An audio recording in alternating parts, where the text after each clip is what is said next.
paixão de ser vaqueiro e ser um campeão.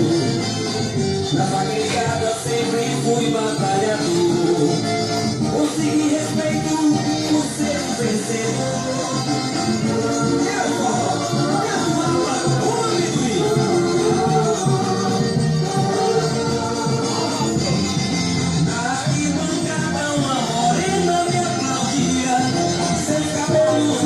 Olhos negros sorria. Perdi um boi naquele dia na pista, mas um grande amor surgiu em minha vida. Naquele dia começou o meu dilema, apaixonado por aquela morena. Cada boi que eu derrubava, ela aplaudia e eu, dolorosa, sorria.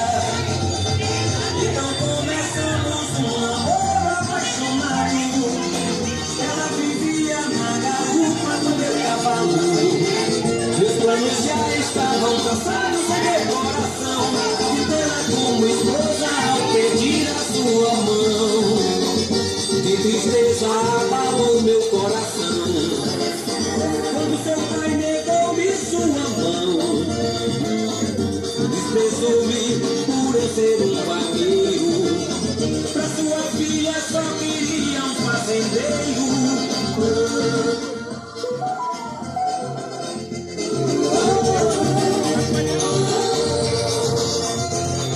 A gente se encontrava sempre às escondidas e vivia aquele amor proibido. Cada novo encontro era sempre perigoso, mas o nosso amor era tão gostoso. Decidi não fugir